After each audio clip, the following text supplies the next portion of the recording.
Hello everyone, आप देख रहे हैं टीएन के। अब हम बात करेंगे आज की कुछ ताज़ा अपडेट्स के बारे में। चीन के 59 ऐप्स पर भारत ने प्रतिबंध। टिकटॉक ने कहा आदेश का पालन करने की प्रक्रिया में है। भारत सरकार की ओर से प्रतिबंध लगाए जाने के बाद टिकटॉक की ओर से बयान आया है कि वह आदेश के पालन करने की प्रक्रिया में है। वहीं गूगल प्ले स्टोर और आईफोन से टिकटॉक को हटा दिया गया है।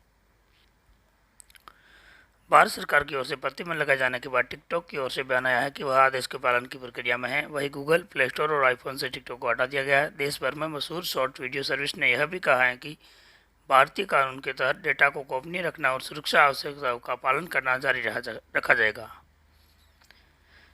इसके साथ ही उन्होंने अपने बयान में यह भी कहा है कि हमने किसी भी भारतीय टिकटॉक यूजर की कोई भी जानकारी विदेशी सरकार या चीन सरकार को नहीं दी है। टिकटॉक इंडिया के हेड निखिल गांधी ने एक बयान में कहा कि हमें स्पष्टीकरण और जवाब देने के लिए संबंधित सरकारी हितधारकों से मिलने के लिए आमंत्रित किया गया है। उन्होंने कहा टिकटॉक ने अपने प्लेटफॉर्म को भारत में 14 भाषाओं में उपलब्ध कराकर इंटरनेट का लोकतांत्रिकरण किया है। इस ऐप का इस्तेमाल लाखों लोग करते हैं। इनमें से कुछ कलाकार, कहानीकार और शिक्षक भी हैं जो अपनी ज़िंदगी के अनुसार वीडियो बनाते हैं, और कई यूजर्स ऐसे भी हैं जिन्होंने पहली बार टिकटॉक के जरिए इंटरनेट की दुनिया को देखा है। बैन किए जाने के बाद टिकटॉक की सफाई, भारतीय यूजर्स का डेटा चीनी सरकार से शेयर नहीं करेगा। टिकटॉक इंडिया के हेड निखिल गांधी ने ट्विटर पर एक पोस्ट के जरिए अपनी कंपनी की तरफ से बयान जारी किया है, जिसमें उन्होंने सरकार के आदेश का पालन करने की बात कही है। भारत और चीन विवाद के बीच सोमवार को भारत सरकार ने बड़ा फैसला लिया। इस फैसले में केंद्र सरकार ने 59 चाइनीज ऐप पर सुरक्षा का हवाला देते हुए भारत में प्रतिबंध लगा दिया। इन सभी ऐप में सबसे ज़्यादा पॉपुलर ऐप टिकटॉक है, जिसने भारत में करोड़ों यूजर्स हैं। इस बैन के बाद video making app TikTok India ने एक बयान जारी किया। ट्विटर पर एक पोस्ट के जरिए टिकटॉक इंडिया ने हेड निखिल गांधी ने कहा कि भारत सरकार ने 59 ऐप को बैन करने का फैसला लिया। हम इस आदेश को मान रहे हैं। इसके लिए हम सरकारी एजेंसियों से मुलाकात भी करेंगे और अपनी सफाई पेश करेंगे। उन्होंने आगे कहा कि टिकटॉक भारत के कानून का सम्मान करता है। टिकटॉक ने भारत के लोगों का डाटा चीनी सरकार समेत कई विदेशी सरकार को नहीं भेजा है। अगर हमसे ऐसा करने को कहा भी जाता है तो भी हम नहीं करेंगे।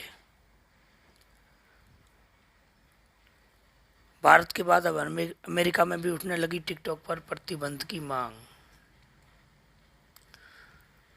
भारत में टिकटॉक समेत 59 ऐप पर प्रतिबंध की चर्चा अमेरिका में भी हो रही है। कुछ सांसद इसका समर्थन कर रहे हैं। इन सांसदों ने अमेरिका सरकार से इस पर विचार करने की अपील की है, क्योंकि ऐसा माना जाता है कि छोटे छोटे वीडियो शेयर करने वाले ऐप किसी भी देश की सुरक्षा के लिए गंभीर खतरा है।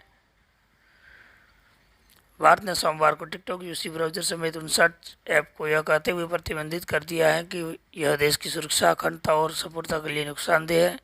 यह प्रतिबंध लद्दाख में वास्तविक नियंत्रण रेखा पर भारत के चीनी सैनिकों के साथ चल रहे गतिरोध के बीच लगाया गया है। इन प्रतिबंधित ऐप की सूची में वीचैट और बिगोलाई भी शामिल है। टिकटॉक बैन का फायदा। चीनी ऐप पर प्रतिबंध लगने के बाद चिंगारी ऐप को लगभग 1 लाख लोगों ने डाउनलोड किया है। हर घंटे मिल रहे हैं 20 लाख व्यूज। आनंद महिंद्रा भी हुए फैन।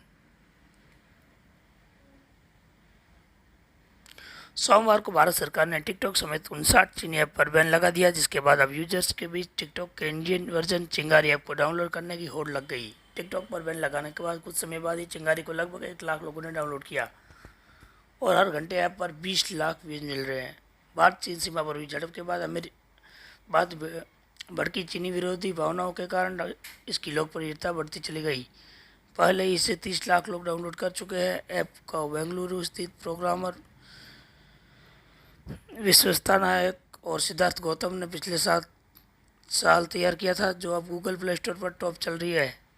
इसने टिकटॉक की क्लोन कही जाने वाली मित्रों ऐप को भी पीछे छोड़ दिया है।